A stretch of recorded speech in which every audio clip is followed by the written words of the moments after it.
नमस्कार स्टूडेंट्स, आज हम लोग डिस्कस करेंगे ट्रायंगल के एक बेसिक क्वेश्चन पर। ये क्वेश्चन ऐसे तो चैप्टर 7 मैंने लिखा है, चैप्टर 7 एक्सरसाइज 7.2, लेकिन एनसीईआरटी बुक में ट्रायंगल चैप्टर 6 में आता है। ये आर.डी. शर्मा सर के बुक का क्वेश्चन है।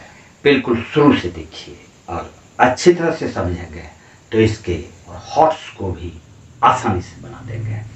ABC इज ए ट्रायंगल जिसमें कि दिया हुआ है DE is parallel to BC। Given, इसको आप मान लीजिए, it is given that DE is parallel to BC। इसके साथ और दिया हुआ है BD is equal to EC। ये पार्ट भी इसका इक्वल दिया हुआ है। तो फिर प्रूफ क्या करना है? इस बार प्रूफ करना है कि ट्रायंगल ABC, ये बड़ा वाला जो ट्रायंगल है, ये ट्रायंगल एक आइसोसेलेस ट्रायंगल होगा।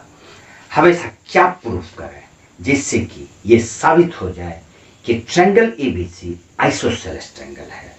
किसी भी ट्रायंगल को आइसोसेलेस प्रूफ करने के लिए आप उसके बेस एंगल्स को इक्वल कर दो या उसकी किसी भी दो साइड्स को इक्वल कर दो।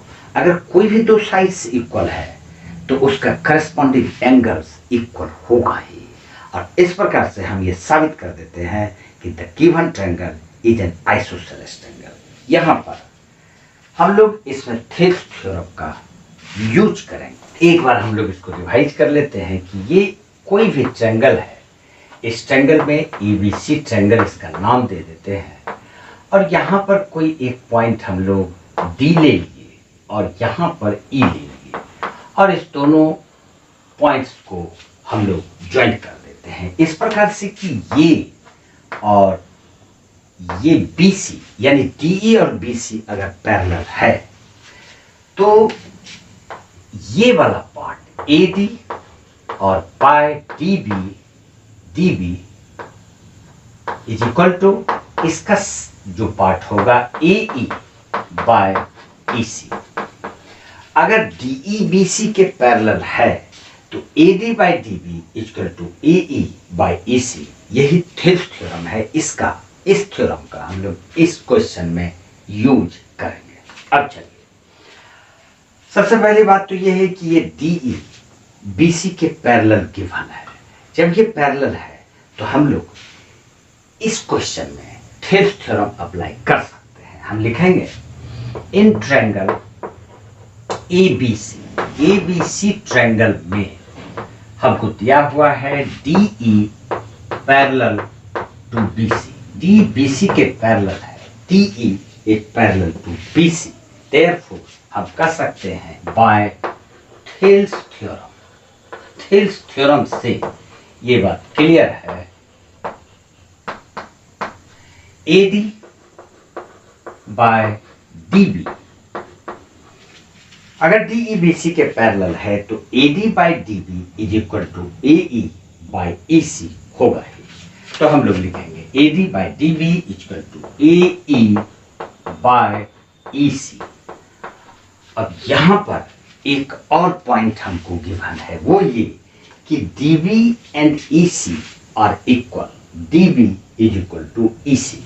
तो DB और EC जब इक्वल है तो ये इक्वल पार्ट को हम लोग कैंसिल कर सकते हैं।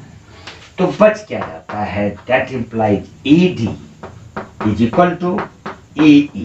इस प्रकार से AD और AE इक्वल हो जाता है। AD equal to AE proof हो चुका है। इस प्रकार से हम कह सकते हैं कि जब ये AD और AE इक्वल है तो ये angle therefore angle ADE is equal to angle AED।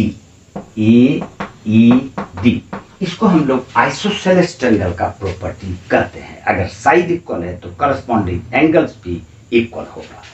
इस प्रकार से ये दोनों एंगल इक्वल है। Since DE is parallel to BC, DE और BC पैरेलल गिवन है, therefore this angle is equal to this angle ADE। therefore angle ADE is equal to angle ABC। Angle A B C. फिर ये line इसके parallel है तो इधर वाला ये angle A E D and इसको लिखेंगे and angle A E D is equal to angle A C B. ये क्यों इक्वल है? इसलिए कि अगर दो लाइन पैरेलल है, ये ट्रांसवर्सल है, तो करस्पॉन्डिंग एंगल्स इक्वल होंगे ही। इधर से भी ये करस्पॉन्डिंग एंगल्स बन जाते हैं, तो दोनों एंगल्स इक्वल होंगे। अब यहाँ पर पहले ही हम लोग साबित कर चुके हैं angle A D equal to A E D.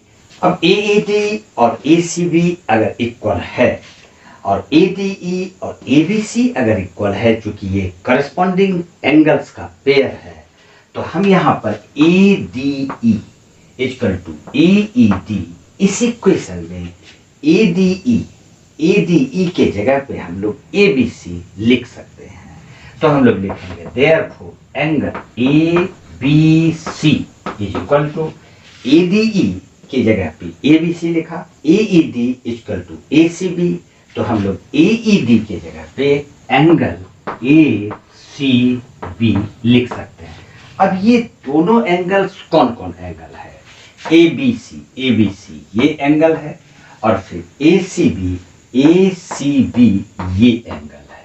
अगर ये दोनों बेस एंगल्स इक्वल है तो इसका साइड ए बी और ए सी भी इक्वल होंगे। Therefore A B is equal to A C, और जब दो साइड्स इक्वल है तो triangle A B C isosceles triangle proved हुआ।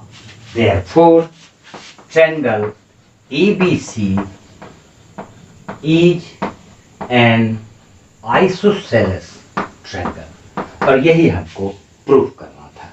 डॉक्टर साहब के बुक में काफी क्वेश्चंस, मजेदार क्वेश्चन है, लेकिन इस बुक के हर क्वेश्चन को जब आप बनाते हैं, सॉल्व करते हैं, तो आपको एक लिंक मिलता जाता है जिससे कि आपका प्रॉब्लम दूर होता चला जाता है।